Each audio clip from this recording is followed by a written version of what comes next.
भक्त जनों, आज आप एक साथ पांच देवी की कथा सुने। भक्त जनों, आज आप सुनेंगे गंगा दशहरा का व्रत कथा। उसके साथ सुनेंगे माँ लक्ष्मी की व्रत कथा, पहला और दूसरा पाठ। उसके साथ तुलसी माता की व्रत कथा सुने, गंगा मैया की व्रत कथा सुने, संतोषी माता की व्रत कथा सुने, साथ में सुने सावित्री की कथा। भक्त जनों, आज आप सुनेंगे जेठ मास की गंगा दशहरा की व्रत कथा। पौराणिक कथा के अनुसार प्राचीन काल में राजा भागीरथ अयोध्या में रहते थे। आपको बता दे कि इन्हें भगवान श्री राम का पूर्वजों माना जाता है।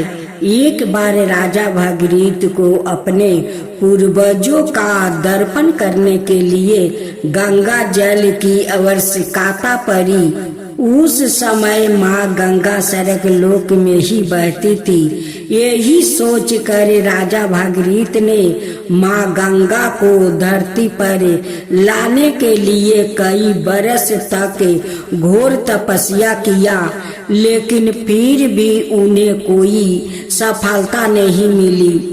यह देखकर राजा भागीरथ हिमालय चला गया और वहां जाकर वो फिर से घोर तपस्या में लीन हो गए। उनकी कठोर तपस्या को देखकर माँ गंगा बहुत प्रसन्न हुई और उन्हें आशीर्वाद देने के लिए वहां प्रकट हुई। माँ गंगा को अपने सामने देखकर राजा भागीरथ बहुत प्रसन्न हुआ।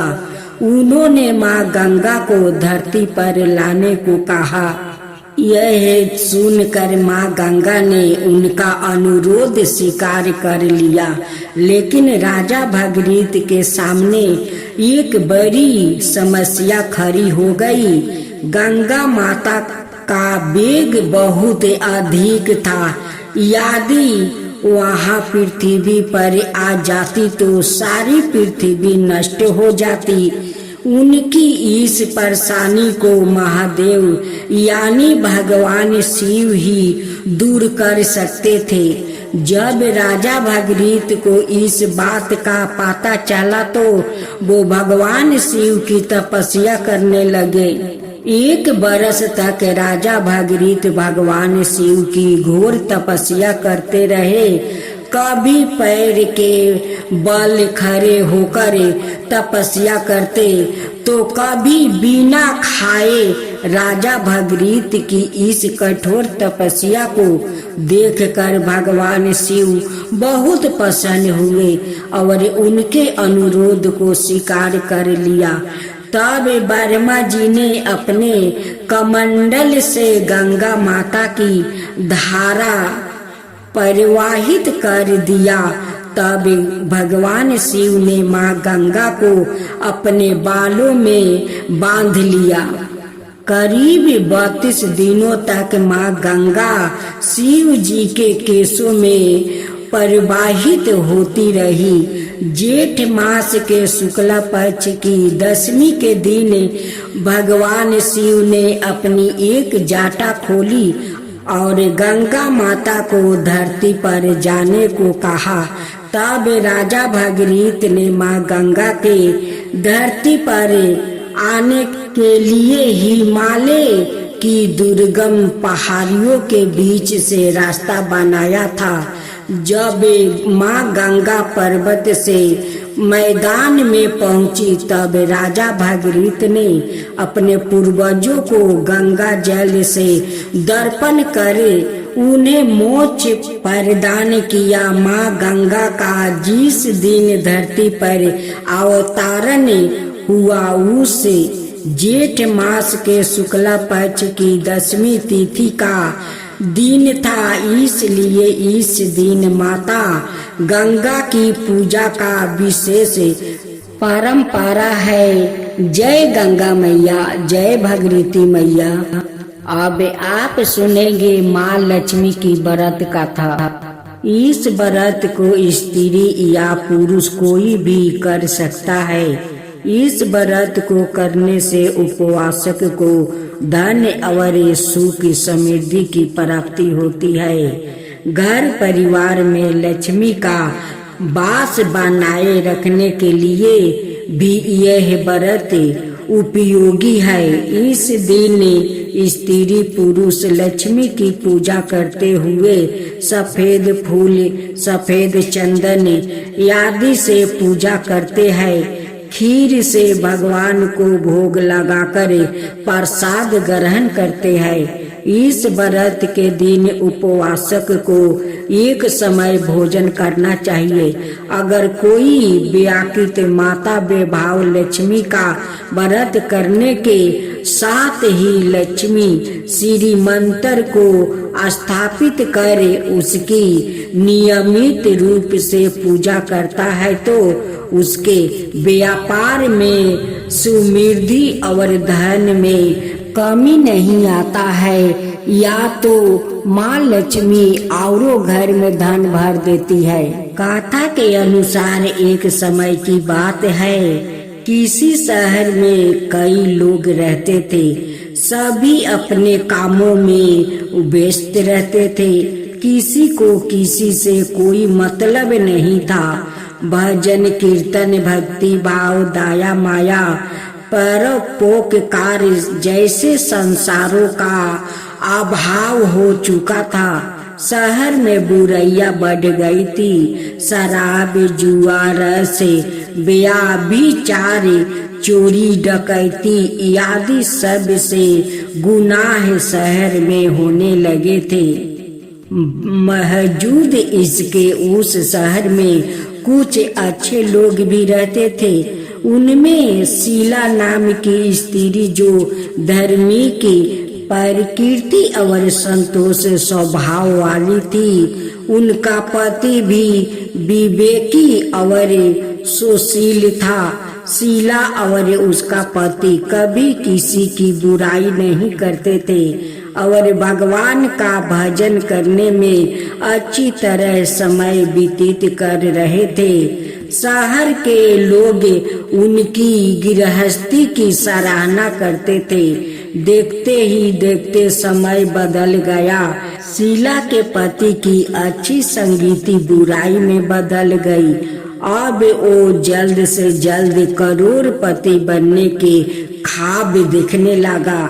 इसलिए वो गलत रास्ते पर चल पड़ा और फल स्वरूप उसकी हालत भिखारी जैसी हो गई। शराब जुए रस शराब गांजा आदि बुरी आदतों में शीला का पति भी फंस गया।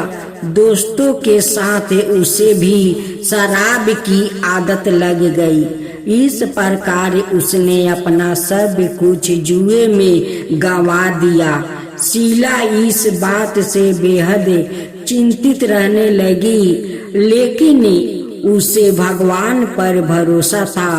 वो अपना अधिक कंसा समय प्रभु भक्ति में बिताने लगी। अचानक एक दिन दोपहर को उनके दरवाजा पर किसी ने दस्तक दिया। शीला ने द्वार खोला तो देखा कि एक माँ जी खड़ी थी। उसके चेहरे पर अनोखी तेज दिखाई दे रहा था। उनकी आंखों में से मानो अमृत बह रहा था। उसका भाव चेहरा करुणा और प्यार से झलक रहा था।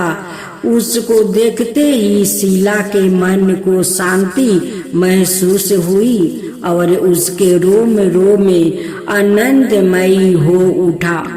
शीला उस माँ जी को आदर के साथ घर ले आई। घर में बैठने के लिए कुछ भी नहीं था। अंत शीला ने एक फटी हुई चादर पर उसको बैठाया। माँ जी बोली, क्यों शीला, मुझे पहचाना नहीं? हर शुक्रवार को लक्ष्मी जी के मंदिर में भजन कीर्तन के समय भी वहाँ आती हूँ। इसके मौजूद शीला कुछ समझ नहीं पा रही थी। फिर माँ जी बोली, तुम बहुत दिनों से मंदिर नहीं आई, इसलिए मैं तुम्हें देखने चली आई।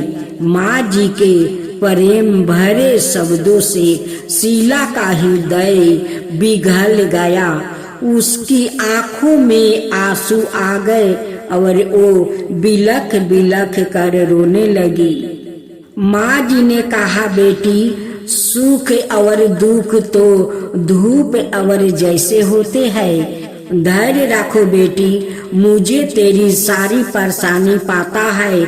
माँ जी के व्यवहार से शीला को काफी संबल मिला और सुख की आस में उसने माँ जी को अपनी सारी कहानी कह सुनाई। माँ जी के व्यवहार से शीला को काफी सगुन मिला और उसने माँ जी को अपनी सारी कहानी सुनाई।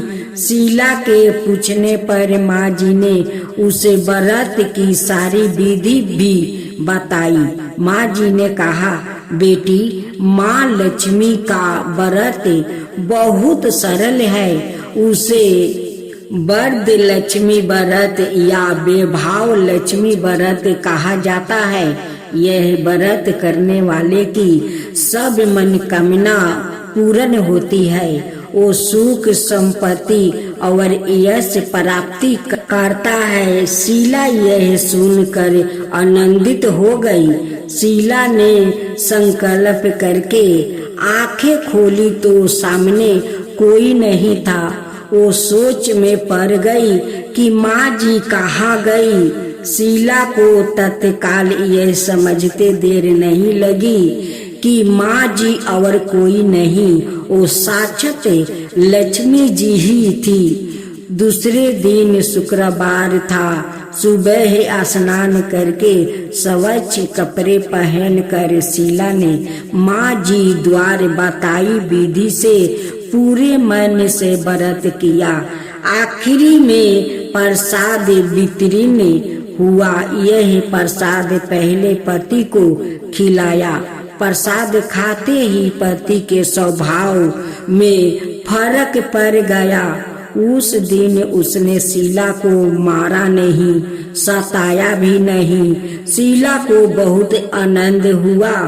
उनके मन में वैभव लक्ष्मी व्रत के लिए श्रद्धा बढ़ गई।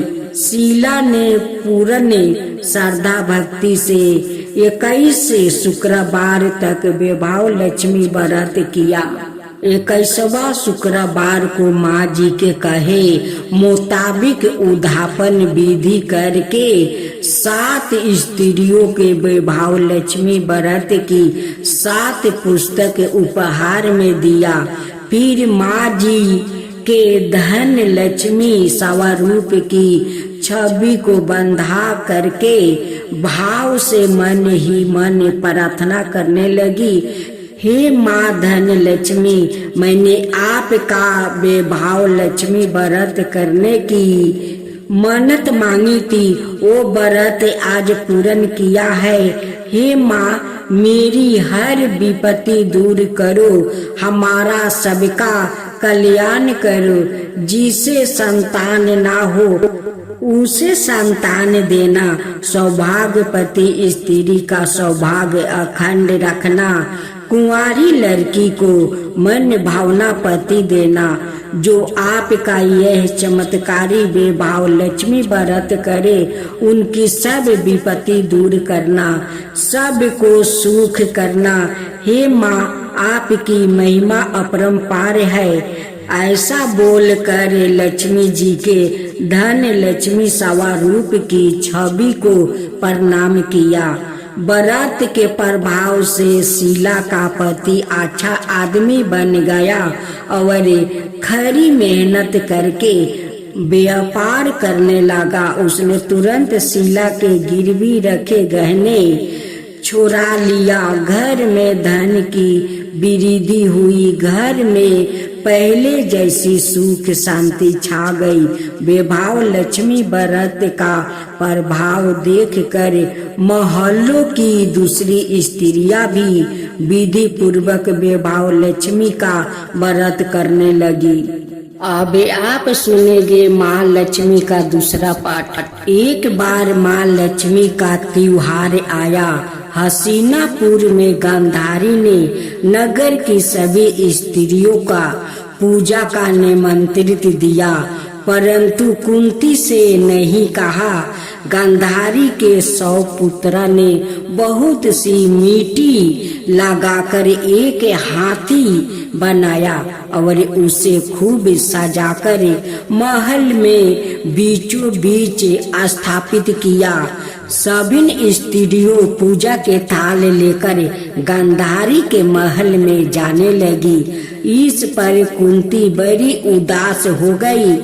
जब पांडवों ने कारण पूछा तो उन्होंने बता दिया कि मैं किसकी पूजा करूं। अर्जुन ने कहा, माँ तुम पूजा की तैयारी करो, मैं तुम्हारे लिए जीवित हाथी लाता हूँ। इधर माता कुंती ने नगर में ढिढोरा पिटवा दिया और पूजा की विशाल तैयारी होने लगी। उधर अर्जुन ने बाण के द्वारे सरग से ऐरावत हाथी को बुला लिया। इधर सारे नगर में शोर मच गया कि कुंती के महल में सरग से इंद्र का ऐरावत हाथी पृथ्वी पर उतार कर पूजा जाएगा। समाचार को सुनकर नगर के सभी नर नारी, बालक और वृद्धों की भीड़ एकत्र होने लगी। उधर गांधारी के महल में हलचल मच गई।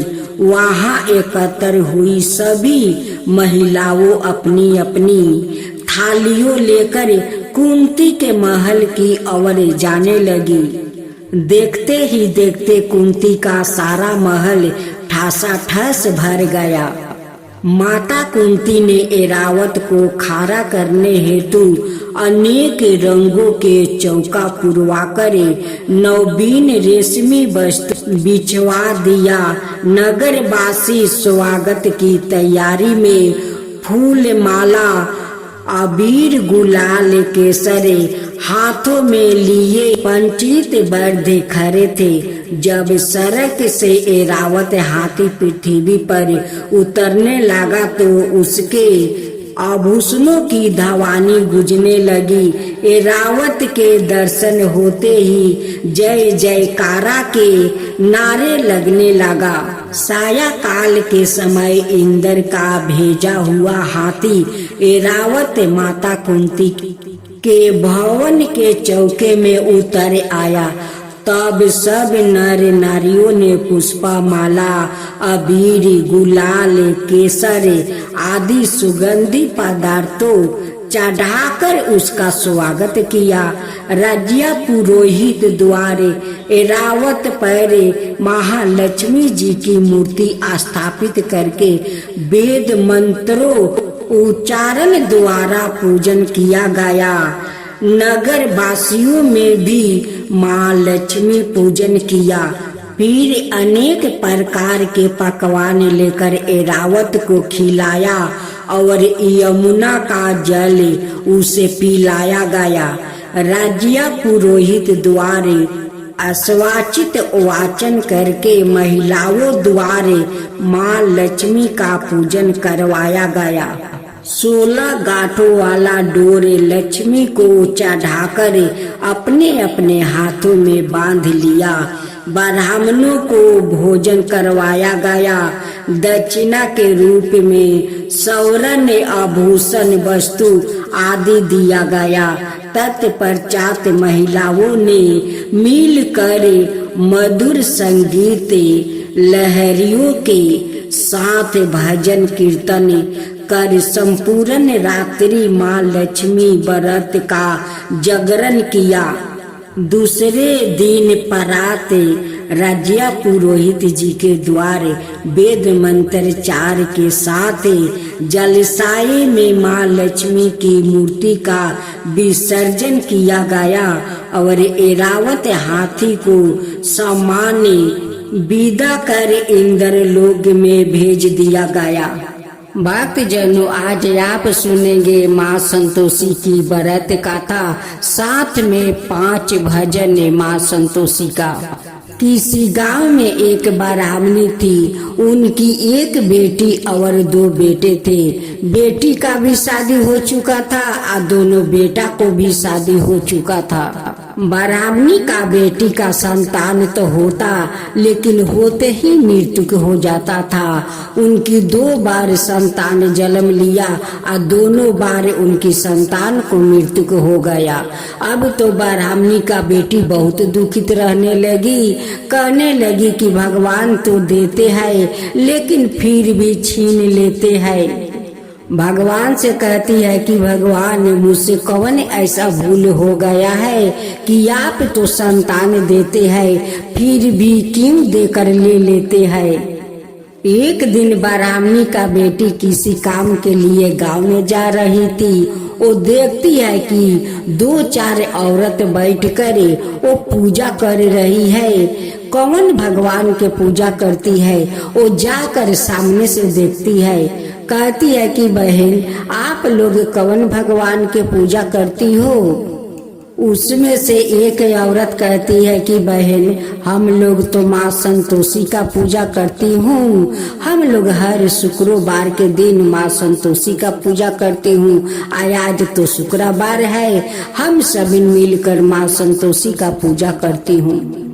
फिर ब्राह्मणी के बेटी पूछती है कि बहन, इनकी व्रत करने से क्या फल मिलता है। उसी औरत ने फिर जवाब देती है कि बहन, इनकी पूजा करने से तो सब कुछ मिलते हैं। देखो, उस बहन का पति 2 साल से परदेश गए हुए थे, लेकिन वो कभी चिट्ठी नहीं पेठाया और नहीं खबर मिला। ये बहन सोचने लगी कि कहीं मेरा पति को मृत्यु तो नहीं हो गया कि 2 साल हो गया, अभी तक नहीं कोई खबर मिला, नहीं कोई चिट्ठी आया। तो ये बहन माँ संतोषी से कही कि हे माँ संतोषी, मेरा पति परदेश से आ जाएगा तो आपका 16 शुक्रवार के व्रत करूंगी। देखो, इनकी पति आ गया बहुत सारा धन लेकर। उसी खुशी में ये बहन माँ संतोषी का पूजा करती है। उस लड़की को देखो बहन, उनकी शादी नहीं हो रहा था, फिर भी माँ संतोषी से बोली कि हे माँ संतोषी, मेरा शादी करवा दीजिए। मैं भी आपको 16 शुक्रवार के व्रत करूंगा और जब 16 शुक्रवार व्रत पूरा हो जाएगा तो आपका धाम-धूम से उद्यापन करूंगी। अब देखो, इस लड़की का और उस बहन का दोनों को मनोकामना पूरा माँ संतोषी कर दी। अब वो लोग शुक्रवार के व्रत करती है। ब्राह्मणी के बेटी फिर कहती है कि अच्छा, माँ संतोषी का नियम क्या है, उनकी विधि क्या है, उनकी प्रसाद क्या है, मुझे तो पता नहीं है। आप मुझे समझा कर बता दीजिए। मैं भी संतोषी माता का पूजा करूंगी। मेरा भी संतान होता है, अब मर जाता है, वो जीवित नहीं रहता है। मैं भी माँ संतोषी का पूजा करना चाहती हूँ। वो औरत कहती है कि माँ संतोषी का पूजा में प्रसाद चना और मीठा, नारियल, काजू बादाम माने सब मीठे मीठे फल चढ़ता है। संतोषी माता का खाटा पसंद नहीं है। उनकी प्रसाद में कोई ऐसा खाटा नहीं चाहिए। माँ संतोषी तो वो है कि निर्धन को धन दे देती है, बाजिन को पुत्र दे देती है, कुंवारी को वर दे देती है। किसी को माँ जल्दी देती है तो किसी को थोड़ा देर लग जाता है, लेकिन माँ संतोषी सभी को इच्छा पूरा करती है, किसी को निराश नहीं करती है। ब्राह्मणी के बेटी घर जाती है और माँ संतोषी का पूजा शुरू कर देती है। ब्राह्मण का बेटी अभी 2 शुक्रवार के व्रत किया और उनकी पेट में संतान आ जाता है। कुछ दिन का बाद खूब सुंदर वो बेटा को जन्म देती है। अब तो ब्राह्मणी का बेटी बहुत खुश हो जाती है कि हे माँ संतोषी, आपका तो कृपा अपरंपार है। हे माँ संतोषी, आपका तो मैं 2 शुक्रवार का व्रत किया तो मेरे गर्भ में आप संतान डाल दिया। कुछ दिन का बाद देखिए कितना सुंदर मेरा बेटा हुआ है। आपका जितना भी धन्यवाद करूं उतना कम होगा माता। मैं आपका धाम धूम से 16 शुक्रवार के व्रत करूंगी और उद्यापन भी धाम धूम से करूंगी। ब्राह्मण के बेटी 16 शुक्रवार का व्रत किया। व्रत पूरा हो जाने के बाद वो उद्यापन किया। बहुत श्रद्धा भक्ति से धाम धूम से माँ संतोषी का उद्यापन किया। तब से ब्राह्मणी का बेटी का संतान जीवित रहने लगा। कुछ दिन का बाद एक दुखियारी बाजिन आती है और उस ब्राह्मण के बेटी से कहती है कि बहन, मैं तो सुना था कि आपको संतान होता है और मर जाता है। अब तो मैं देखती हूँ कि आपका संतान इतना बड़ा हो गया है। ये सब चमत्कार कैसे हुआ?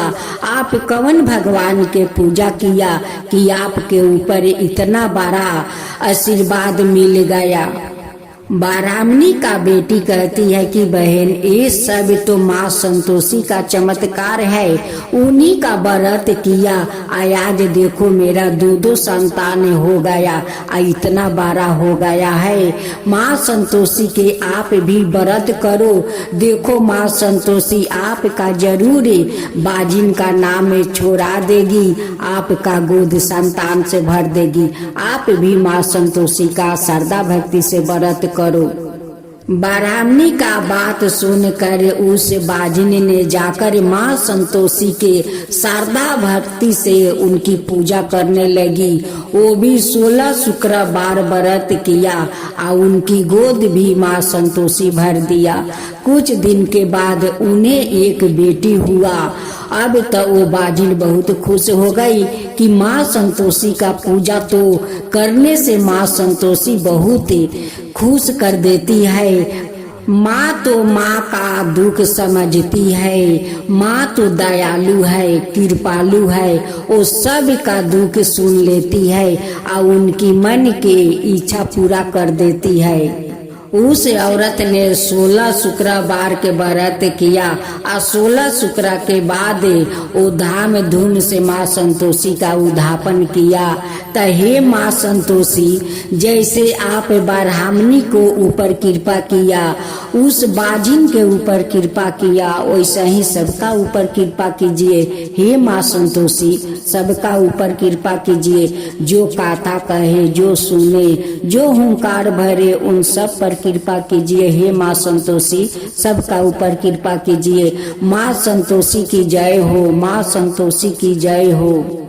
जेठ माहे के कृष्णा पक्ष की अमावस्या को वट सावित्री व्रत माना जाता है। इसमें सत्यावन सावित्री और यमराज की पूजा की जाती है। यह व्रत रखने वाली महिलाओं का सुहाग अटल रहता है। ऐसी मान्यता है कि सावित्री ने इसी व्रत के प्रभाव से अपने मृत्यु पति सत्यावन को धर्मराज से भी जीत लिया था। इस व्रत के 3 दिन पूर्व एक लकड़ी के पाट पर लाल कपड़ा बिछाकर प्रतीक रूप में शुद्ध मिट्टी से सावित्री सत्यावन और भैंसे पर सवार यमराज की प्रतिमा बनाकर स्थापित करे।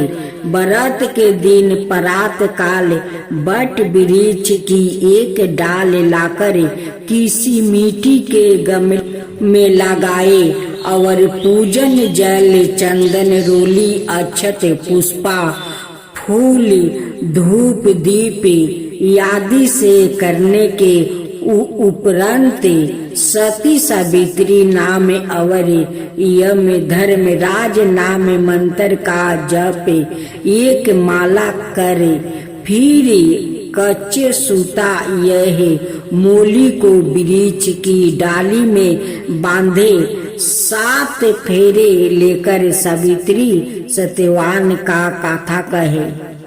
राजा अश्वापति के पुत्री सावित्री ने धूमसेन के पुत्र सत्यवान की कीर्ति सुनकर उन्हें पति के रूप में चुना। यह बात जब देव ऋषि नारद को गाता हुई तो वो राजा अश्वापति से बोले, राजन, सत्यवान की 1 बरस के बाद मृत्यु हो जाएगी। नारद मुनि की बात से अश्वापति विचलित हो उठे। उन्होंने अपनी पुत्री सावित्री को समझाया, ऐसे अल्पाहु व्याकृत के साथ विवाह करना उचित नहीं है, इसलिए कोई दूसरा वर चुन लो। लेकिन सावित्री ने इनकार कर दिया। सावित्री का विवाह सत्यवान से हो गया। सावित्री ने नारद जी से सत्यवान की मृत्यु का समय मालूम कर लिया। जब पति की मृत्यु का दिन नजदीक आ गया तब सावित्री ने 3 दिन पूर्व से ही उपवास शुरू कर दिया। मृत्यु वाले दिन सत्यवान ने अपने समय पर लकड़ी काटने के लिए जब चला तो सावित्री भी साथ चली। जंगल में पहुँच कर लकड़ी काटते समय सत्यवान की मृत्यु हो गई। सावित्री ने उसी समय दक्षिण से भैंस पर यमराज को आते देखा। धर्मराज जब सत्यवान के प्राण लेकर चले तो सावित्री भी उनके पीछे चल दी। पहले तो यमराज ने उसे देवी विधान सुनाया, पर उसकी निष्ठा देखकर वर मांगने को कहा। सावित्री बोली, मेरे सास ससुर ने नेत्रहीन है, आप उन्हें रोशनी प्रदान करें। यमराज ने कहा, ऐसा ही होगा, अब लौट जाओ। लेकिन सावित्री नहीं लौटी। यह देख यमराज ने फिर वर मांगने को कहा। सावित्री बोली, मेरे ससुर का राज्य छीन गया है, उन्हें फिर मिल जाए। यमराज ने यह वरदान भी दिया, पर सावित्री ने पीछा नहीं छोड़ा। अंत में यमराज ने उसे पुत्र होने का वरदान दिया। इस पर सावित्री ने कहा कि बिना पति के पुत्र कैसे संभव है। अंत यमराज को सत्यवान को जीवन दान देना पड़ा।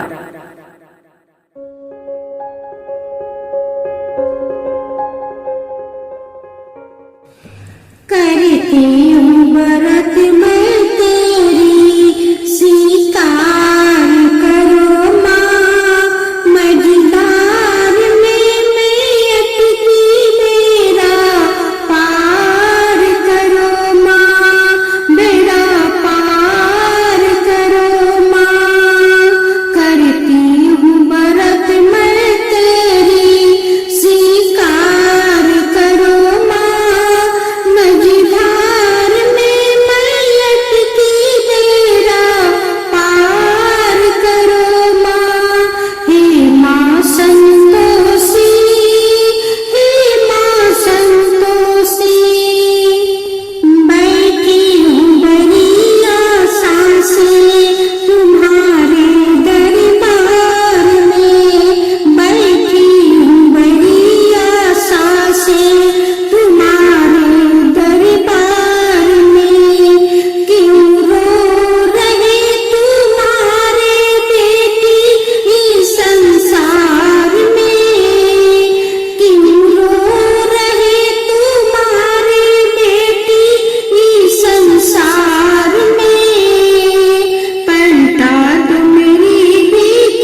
उपकार